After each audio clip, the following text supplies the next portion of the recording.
Hello everybody, and welcome to a new episode of Gaming in the Wild, a video games podcast about games from the artistic, creative side of the tracks, from indie to AAA. My name's John, I'm your host. I'm coming to you from Reykjavik, Iceland, where it is a dark, freezing cold night with heavy rain outside. It's very atmospheric. It's kind of a moody night. It's a bit of a tough time of the year to live out here in Iceland with the daylight, short days, not much light, long nights. Leads to a bit of sleep deprivation, a bit of a seasonal affective disorder for many people that live here. And I've got a game to talk about today that actually touches on some of those themes in a way that I really enjoyed over the last week or two. It's a game that slipped out in December. A rhythm game on Switch with beautiful pastel graphics and really nice music that we're listening to right now called Melatonin. I've been looking forward to talking about this one, and that's going to be the featured game of the episode today. But before we get to that, there was a lot of stuff went down this week in video games. There's a lot of news out there, and I don't normally cover an awful lot of news on the show, but there was so much exciting stuff that came out this week that it seems like a good episode to recap some of the news. The big thing that happened was there was an hour-long Nintendo Direct, and all eyes were on that, waiting for loads of different Nintendo games that we all want to see and have been craving, and we actually got a few of them. So I'm going to talk through a little bit of that news as well. There is also the Steam Next Fest currently, with loads of cool games that are now available as demos just for the weekend. If you're listening to this after the 13th of February, then those demos have gone. But it's worth flagging them up if you're one of the early listeners who listens to Gaming in the Wild on the weekend. Then you could hop onto Steam on your Steam Deck or on your computer, your Windows machine. Most of them are Windows only, and play some of these games. And as I covered an awful lot of them in my looking ahead to the indie games in 2023 episode, a few episodes ago, I think it's worth flagging those up to people as well. But first up, that Nintendo Direct, it was a big one. You never really know what you're going to get from a Nintendo Direct. Everyone is always hoping for a couple of things. I've been hoping for Metroid Prime Remastered for the Switch for every Direct that I can think of, and I finally got it. So the first thing I'm going to talk about is Metroid Prime. This is a game that I played when it first came out way back in 2002, I believe. I was a huge fan of Metroid Prime. I've often quoted it on my favourite games of all time lists. It's a game that really, really blew me away at the time. It was Metroid sprung from the 2D Super Metroid style that we're all familiar with, and brought to life in 3D in a really interesting way. Metroid Prime was such a memorable game for me back when it came out. The music is amazing. It uses, in this really cool way that Nintendo does quite a lot actually, it uses the tropes and recognizable gameplay elements of the original, of Metroid and Super Metroid particularly. For example, there is an initial chase sequence where you have to get out of a space station that's about to explode. The timer's ticking down, and you have to just get out of there. You have to run through obstacles, you have to platform, you have to get past enemies. And so that was in Metroid Prime. And the thing that I really like about Metroid games, it's not the combat, it's not the bosses, it is really the exploration and the sense of being in a dark alien world. Through the Nintendo filter is just fascinating to me, and Metroid Prime does an incredible job of recreating the feeling of Metroid, which is, I guess, related to 80s and 90s sci-fi, like when this series first came out. So it reminds me a little bit of games like Alien. I think there is a strong Alien influence in the Metroid world. It's probably the most grown-up and dark, even though it's a sci-fi series that Nintendo has ever made. And so I really like Metroid. I've always loved it, and I was really happy to see Prime Remastered come to Switch, and bought it immediately. It's $35, or I think £35 and $40 US. So it's not bad. You know, we've seen worse from Nintendo when it comes to prices for remakes, remasters, and that sort of thing. But I have bought it. I have downloaded it. It has been updated with twin stick controls that the original did not have, improved graphics. And I haven't started it yet. I'm saving it. so I can sit down and really put some hours into it and not be skipping between games like I am right now. But I'm so happy to have Metroid Prime on my Switch. That was a really big announcement for me, and I think for a lot of people. So Metroid Prime, out now. They shadow dropped it, as the kids say in the US, or snap released it if you are in the UK English zone. So that's out now. Really good announcement in the Direct. They also announced a couple other things that came out right away. So we now have Game Boy and Game Boy Advance games in the Nintendo Online offering. I think I'm in the Plus one, so I got these and downloaded them right away, jumped into a whole bunch of games and just had, little half-hour sessions or less, even 10-minute sessions on some of these games. Original Game Boy Tetris is there. It's lovely to see that colour scheme and hear that music. The various Mario and Wario and Mario Kart games. Metroid 2 is there, which I've never played before, so I'll be looking forward to trying that one out. There was a Fire Emblem game. Zelda the Minish Cap, a game that I've played on, I think, Game Boy Advance. Absolutely love that one. I've been playing it on the original handheld console, so it's lovely to see it on Switch with the graphics blown up for that screen, looking all crisp and colourful. Mario and Luigi is in there. We got a little tease as well of some things that are coming. I think a couple of these slipped by people, but it was quite exciting. So they're bringing the Oracle of Ages and the Oracle of Seasons, which are kind of the lost 2D Zelda games, I think. They've only been available on cartridge, and if you had a Wii U, then you could get them on the little handheld thingy. They were available in the digital store for 3DS, which I think is closed now. So you really had to want to play them and go and seek them out. But those two games are forthcoming, so they're coming to the Nintendo Online offering as well, which is great news. Metroid Fusion was in there as well, so loads of great Game Boy and Game Boy Advance games coming. This feels like such a nice, big drop for that Nintendo Online service. You have NES games now, Super Nintendo games, and Game Boy Advance games are just a wonderful addition. I do wonder if we will get Nintendo 64 at some point, because it's so lovely to just have all of Nintendo's classic retro titles in the Switch. And it's starting to mount up now. So if it ends up being this wonderful back library of all the Nintendo classics, it's going to be a lovely, lovely thing to have on Switch. So I was very happy about that one too. We also got a couple of updates. Advance Wars 1 and 2 Reboot Camp, which was paused because of the Russia-Ukraine war, seeing as it uses literally red and blue troops, seems to be set in that part of the world. Nintendo put a pin in it for a while. That's coming out now on April 21st. I played this one back on the Game Boy Advance. I loved Advance Wars, so I'm looking forward to that as well. Pikmin 4 got a new trailer and a release date. It's coming out on July 21st. It was interesting to see a little more gameplay, a little more of what's new about it. It certainly looks like it's been graphically updated. It looked lovely and smooth and colourful. The perspective and the camera looked really good. The camera wasn't always great in the original Pikmins. We saw some new elemental Pikmin, like ice Pikmin, so there are going to be new types of Pikmin to meet and to work with. And they've also added this giant dog character. Again, it's like Pikmin is always set, it's like this Honey I Shrunk the Kids, You're Tiny in a human world kind of vibe. And so there's this big old cute dog that is going to be in there now as well that you can use to ride your Pikmin across water and to bound up cliff sides and break through obstacles. And I think that everyone's hearts melted a little bit when they saw that. So Pikmin 4, July 21st. We also saw a new Tears of the Kingdom trailer with some new glimpses at what the game is actually going to look like. It's really nice that it's sticking to that May 12th release date, no more delays in the works for Zelda.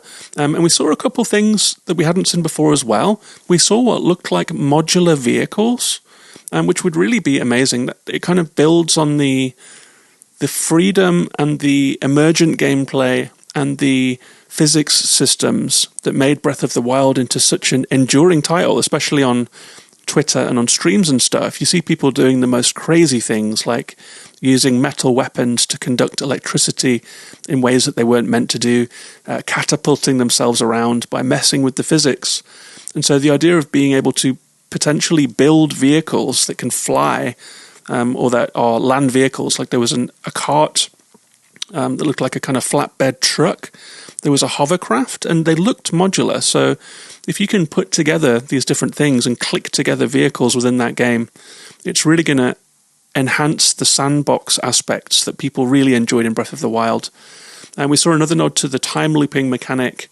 The music at the end of the trailer wound backwards with this strange chanting.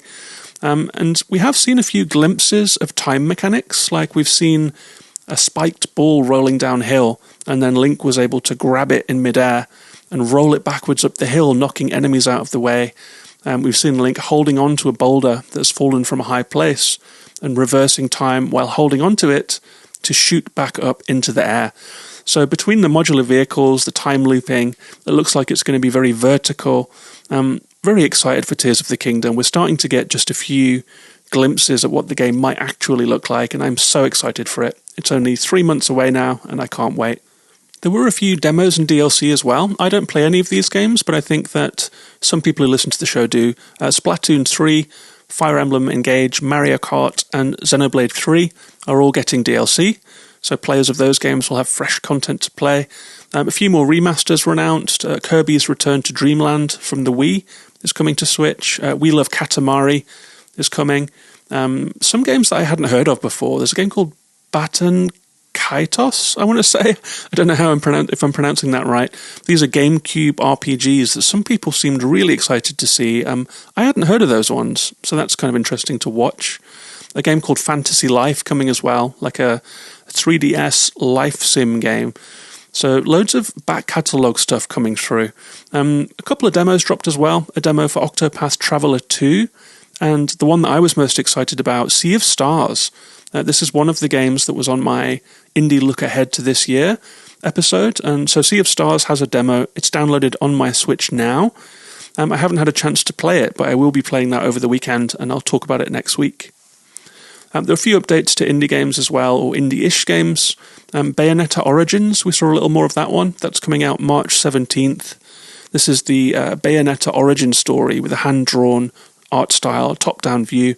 We saw a little more gameplay. It looks like Bayonetta will be working alongside a giant creature, a little bit like a miniature 2D Last Guardian sort of vibe there. I think the jury is out on this with most people. We're not quite sure what to expect from Bayonetta Origins. I feel like it could land anywhere from 60 to 90 on Metacritic, this one. I've really got no idea. A couple ones that I hadn't seen before as well. We got an announcement on Tron Legacy by Bithell Games, who made Thomas Was Alone and the Subsurface Circular and Quarantine Circular games. And this Tron game looks a little bit like those Subsurface games. It looks like a choice-based text adventure, but with beautiful on-screen graphics that just bring the whole thing to life. So I'm very curious to see what Bithell will do with the Tron universe. I have not played John Wick Hex, the last licensed game that they released, but it's very interesting that Bithell Games is looking into this licensed world. It must be very pricey to get your hands on these licenses, but I'm curious to see what they do with Tron. And the final one I've got from the Direct that stuck with me was a game called Harmony, The Fall of Reverie by Don't Nod, who made the original Life is Strange. And this looks like a super stylish visual novel with you traveling between different worlds, talking to different people. It had a very, very striking visual style. So Harmony, Fall of the Reverie came firmly onto my radar after that as well. It was really quite a packed Direct. There was lots of excitement in the Discord about it and on Twitter about it. Nintendo really delivered with this one. I think this was one of the most packed Directs I've ever seen. We also had Steam Next Fest coming online. So this was a whole bunch of games. Some of them I'd heard of before and have had my eye on.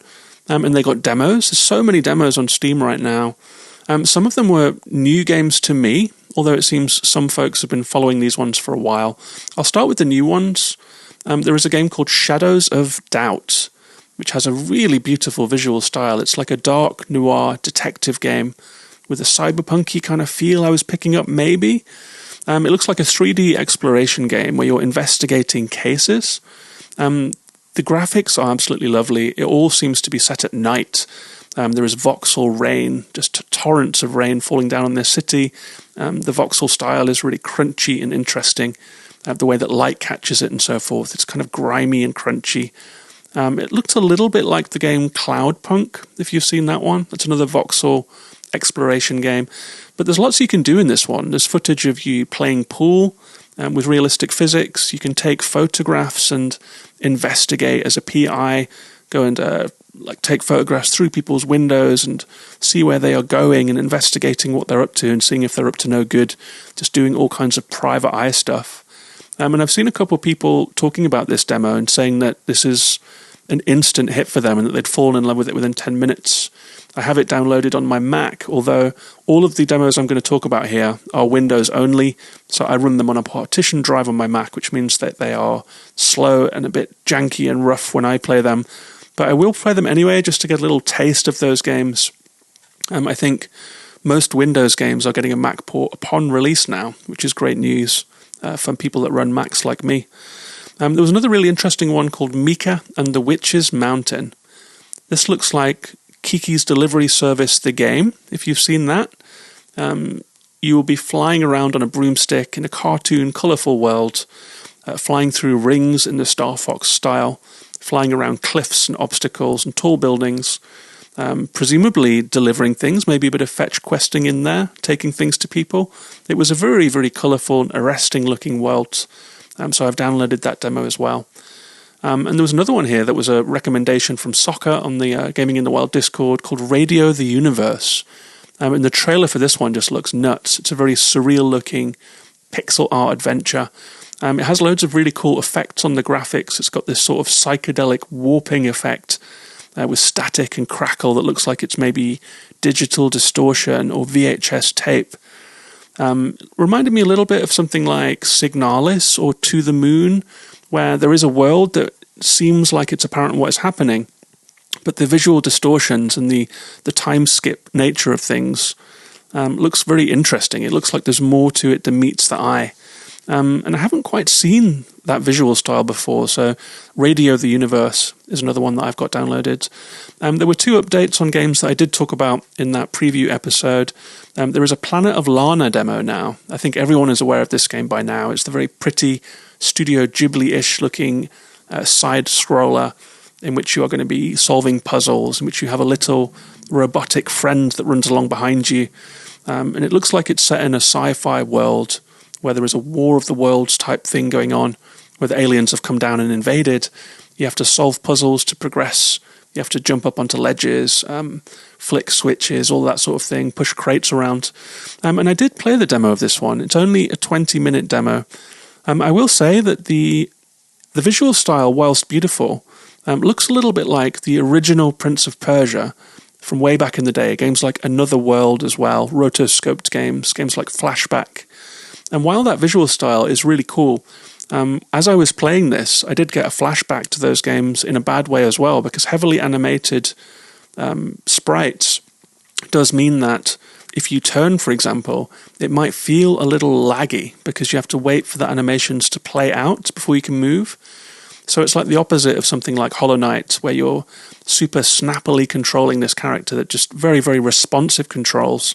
Planet of Lana has pretty muddy, slow controls. I will also say that there were some puzzles that were logical in a pleasing way, like you could figure them out at a glance. Also a little basic, like we've done an awful lot of pushing crates and flicking switches in our lives as gamers, and there's an awful lot of that in the intro to Planet of Lana. There is also stealth gameplay where you have to crouch and hide in grass, and these big spider-like robots will have blue eyes as they are acting as sentries. If they spot you, it turns to red. If they catch you, you are instantly killed. So you have to wait until their backs are turned and then do this quite fast movement to try and evade them and move past them. And if you combine instant death stealth with the muddy controls that I was talking about, I found it a little frustrating, I'm going to be honest. I've never liked insta-death stealth stuff. I always find it frustrating. So this is a me thing, this is a taste thing. Other people have really enjoyed that demo of Planet of Lana, but for me the jury is out anyway. The final game that I'm going to talk about from the Steam Next Fest is Highwater. This is the game that is set in the world of Golf Club Wasteland by Demagog Studio. That's a golf game that I really enjoyed, with a very story-heavy game. And we got a little more info about the story of Highwater. It's set during the evacuation of Earth that predates the environments that we see in Golf Club Wasteland. So the Earth is in a climate catastrophe. And in this game, we got a quote saying, "When the ultra-rich are leaving Earth and heading to Mars, the player, a normie, takes to the flooded world in an attempt to sneak on board the rocket. So that's a great scenario setup for High Water. It's before Golf Club Wasteland, so it's the events that led up to that game. Seems like a really exciting premise. The fact that it's turn-based tactics is very interesting to me. I have not yet dipped into the gameplay, but I do have it downloaded, so I'm looking forward to trying out High Water. I think the Steam Next Festa runs out on the 13th of February, which is Monday. So if you're listening to this before then, you can hop onto your computer or your Steam Deck, if the games are compatible, and check out all of these demos yourself. So there we go. That was a non-characteristic news block for the podcast. Hope that was useful to some of you.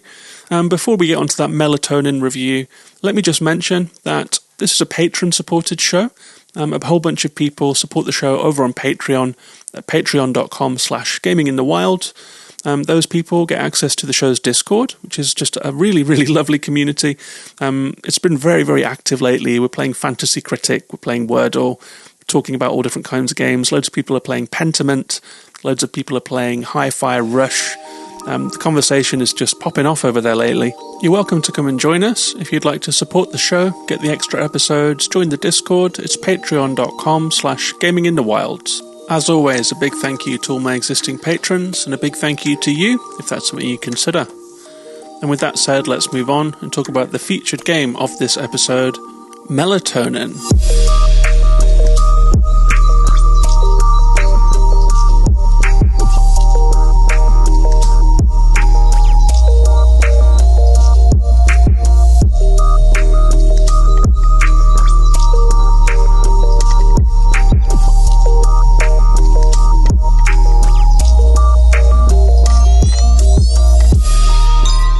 So Melatonin is a 2022 game developed and published by Half Asleep, the solo developer David Huynh. Music is by Darby Phillips and a mixed bunch of artists like Gravity Sound and Yotam Perel. It came out on Switch, Mac and PC. I played it on Switch, it plays perfectly. I did wonder sometimes if playing it on a controller might have led to more precise inputs. Something about having your hands on either side of the screen felt a little less coordinated to me. Maybe that was just me though. This game was revealed on an Indie World Direct in May of 2022. I've had my eye on it since then. It's a really, really compelling looking game. I think it captured a lot of people's imaginations.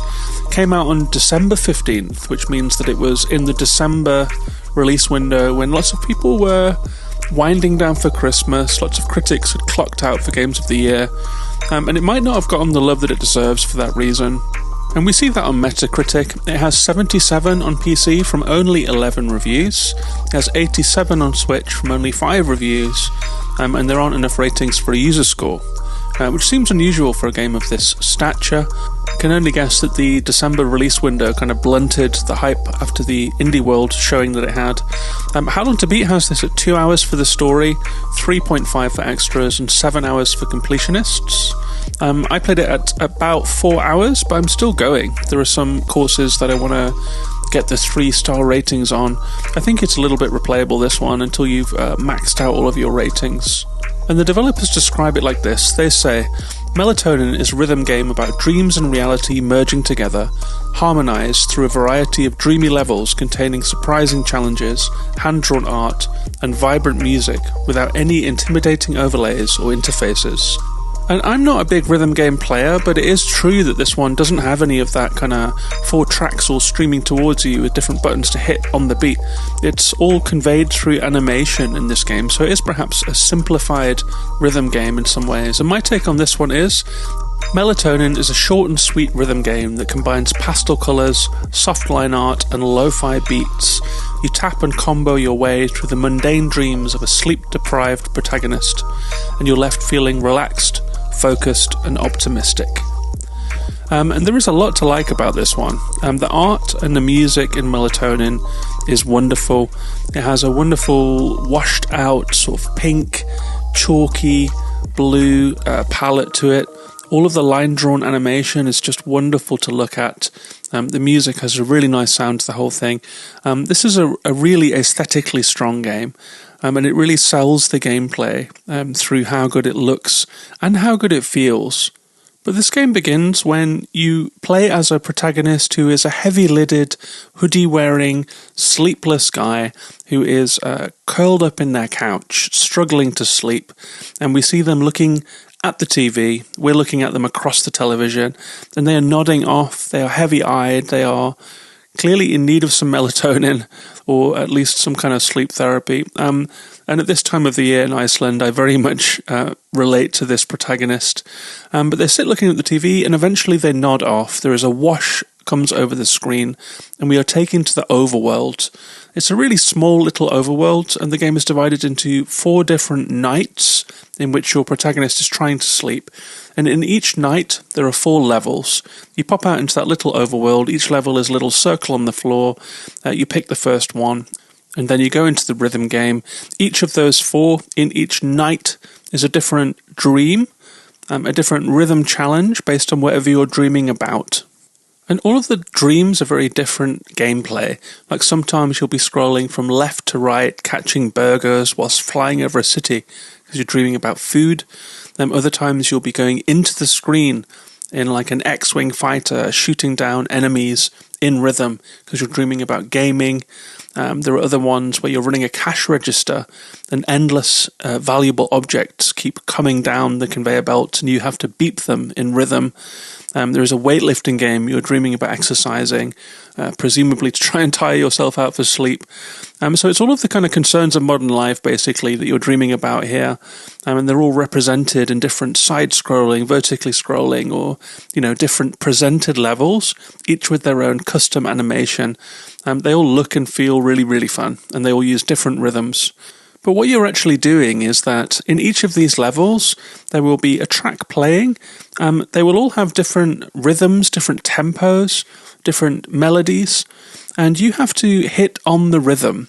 And this gameplay is pretty interesting in that, it will use the X button on the beat sometimes, or on the half beat. Sometimes you have to hold and release. So you're hitting hold, you're waiting for a cue, and then you're releasing on cue. Sometimes you're hitting rapidly in a row. Sometimes you're using combinations of buttons. So it's like X is the main button, and then L to do something that leans left, like jump between ladders, and then R to do something else, like jump right between ladders. Or if you are in the work level, emails will come at you from front, left, and right, and you get like a very short visual cue. You have to really use your reactions here and learn the patterns a little bit. So if an email comes at you from the front, then you hit X, left, you hit left, right, you hit right. Sometimes it comes from somewhere else and you have to hit all the buttons at once. And depending on how you do, you can get 1 star, you can get 2 stars, and you can get 3 stars on each level. If you get into a streak, you will get more points and the gauge will fill up faster based on how your performance is going. So you're really incentivized to get a good run going. And it's a really nice feeling to settle into a track, learn the patterns, and start firing on all cylinders.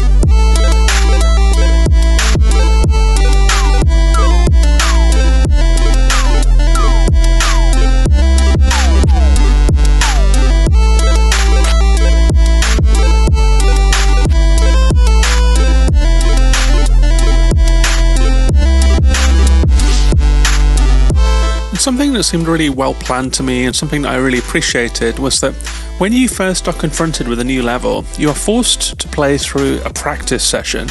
This is very different to the rest of the game.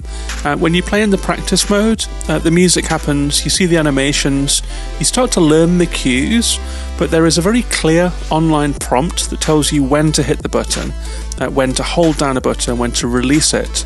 So each level takes a moment to train you in what is expected of you. And I think that is actually very, very smart, letting you see the rhythms visually. I think maybe this came through playtesting. It feels like maybe it did. If that's the case, then it's to be lauded. Because I think if I was thrown into these levels and left to figure out how I was supposed to interact with each rhythm by myself, it could have been pretty frustrating. I could have felt pretty lost.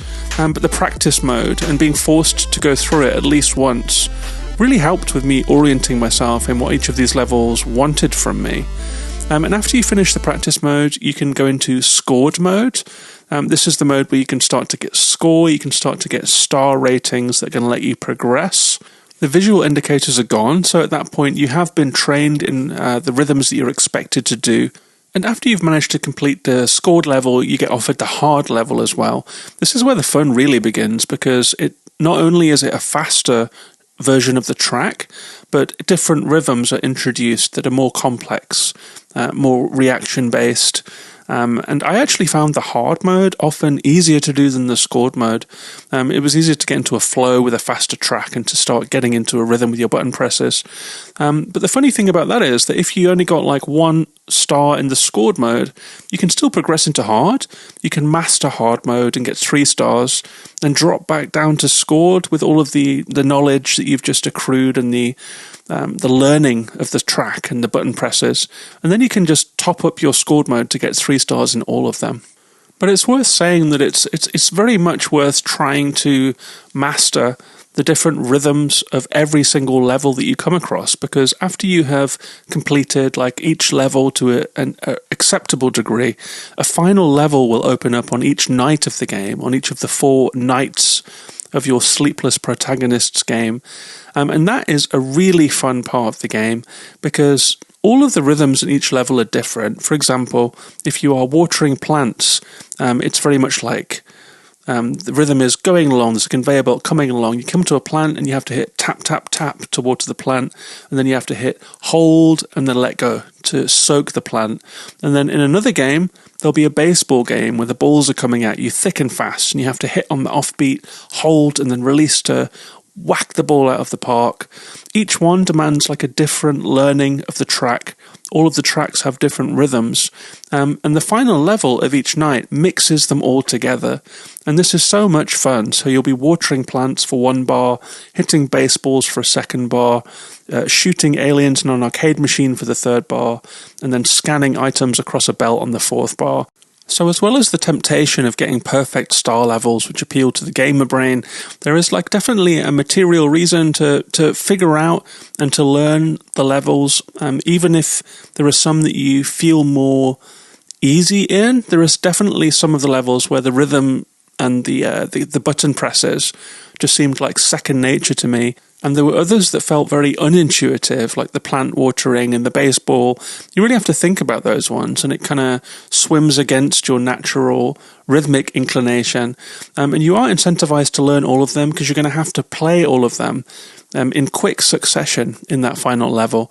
So the way that the tutorialization, the progression, and the finale of each of the 4 nights works is very well thought out, and it really appealed to me. Like I really enjoyed maxing out all of the levels, even the ones that I wasn't enjoying as much as others. They were all really fun to do, and I knew that by mastering them all, I was making my life easier. And those finale levels where all of the different activities that you're doing with all of those different rhythms are mashed together were the most fun parts of the game. And they're like the boss battles of this game. You really get a feeling of being involved in the track, because the buttons that you're pressing are causing sound effects that sound like they're part of the music. You end up mind melding with each track, basically. Your actions feel like they are causing the music. It's a really lovely way to experience interactive music, and a really fun way of progressing through this game.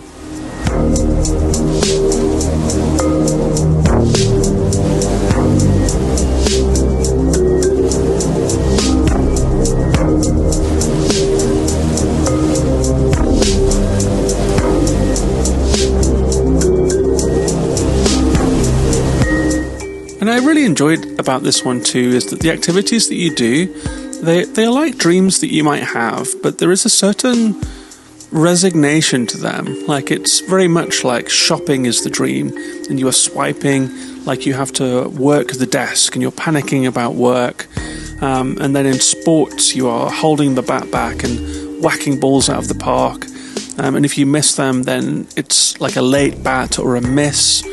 And then there is working out, where your character is sweating away, pumping iron in the gym with their personal trainer or whatever. There is a dating one where you're swiping left, swiping right, swiping left, swiping right, different rhythms. Sometimes the screen goes invisible, so you don't know where you're swiping. And there is like a general feeling of recognition of some kind of modern life that we are in.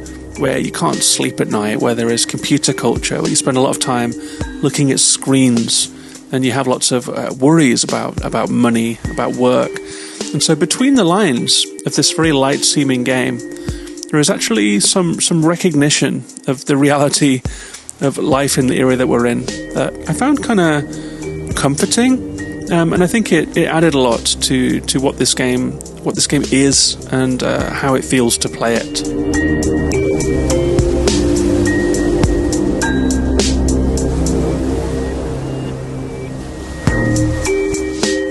And it is also possible to get better each level. If you hit early, then you will get an early indicator on the screen. Things will flash orange. If you get it correct, then a blue flash will flash up on the screen. You get perfect. You can also get a late, which is red. And lots of things that you see in the screen are trying to communicate to you exactly how you are doing, if you are hitting the beat or not. You'll get a flash of colour that will appear in various parts of the screen based on whatever animation you are in. You will see if it is blue. You will know that you're doing well. You will notice if it is an orange one and you were too early. And at the end of every level, you'll get like a rating. You'll see how many early hits you had, how many perfects you had, how many lates you had, and how many misses you had. And based on that is how you get your stars. You'll get 1 star, 2 stars, or the elusive 3 stars that let you know that you were almost perfect in the level. So it feels very possible to improve. And I found that very addictive. I found myself playing levels again in quick succession until I had maxed out that 3, just trying to learn it. Even if the animations were occasionally not entirely clear, and I felt like my eye wasn't entirely reading the screen in time. Even if you can't quite read the animations enough to do it intuitively and instinctively, you can just learn the level. So that's a separate way of getting through it. So brute forcing it, I guess, but still satisfying to do.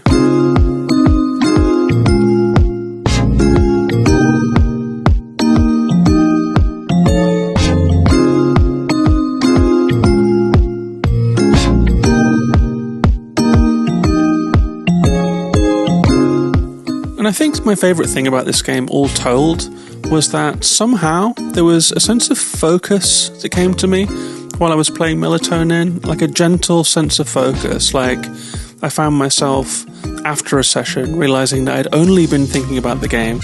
Like the game, whilst I was playing it, it was all that occupied my mind. Like it fully occupied my senses. There was a type of focus and a type of concentration. There was a feeling of late night moments as well, like looking at screens, feeling sleepless. I certainly feel that in my life, and I think a lot of people do.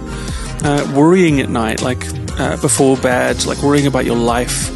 The kind of things that we worry about in life, the kind of things that might haunt our minds, like money and work and love, dating, shopping and fitness and all of that kind of concerns of modern life in a certain way, are all very present in this game in a way that I feel spoke to me in some way.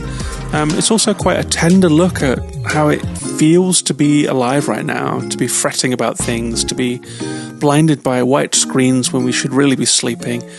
And between the soft colour palette, the lovely music, the repetitive getting into the zone flow state that you have to get into to really do well at this game, and eventually, hopefully, getting some sleep. The whole thing left me feeling relaxed somehow. It left me feeling kind of seen somehow. And I felt like there was something warm here. There's something more than you see on the surface here. Yes, it's a fun rhythm game, and yes, it's fun to just plow through those levels and hit the button on the beat. But there's a feeling that comes from this game that was really, really nice, actually. I have actually watched streams of this game because I wanted to see other people doing perfect runs because I couldn't quite get them. And at the end of finishing this game, like all of the streamers just seemed to lean back in their seat and just smile faintly and say, this game was good, man. And like, I think that's a combination of the look, the feel, the music, the subject matter, and the mode of concentration that it encourages all lean into something quite special. I think I came away from this game feeling quite warm and fuzzy, and I think other people did too. I think this is a real strong recommend from me, and it certainly would have snuck into my Games of the Year mentions, if not the top 10, had I played it back in December. Maybe that means I should allow it for next year. We'll see how I do with that, but a wonderful game. Definitely try it. That's Melatonin.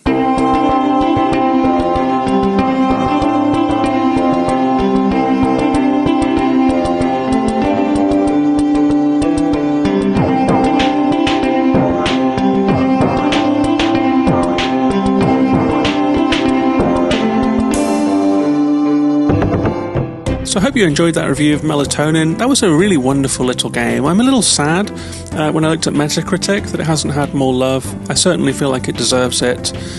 Switch was a really nice way to play it. I got a Twitter comment from Quiet Hydra, at Quiet Hydra, who said that they played the demo this time last year in a Steam Next Fest.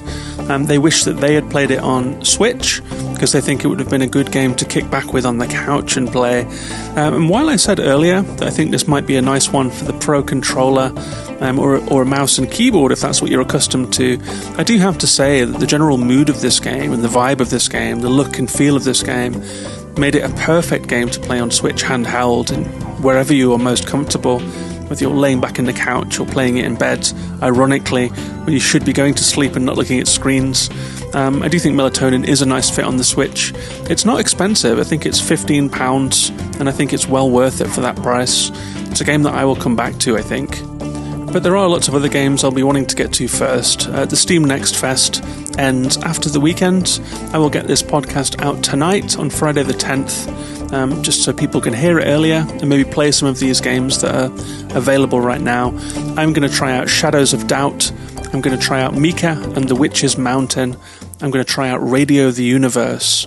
I'm really looking forward to trying out those new games. There's so much to look forward to this year.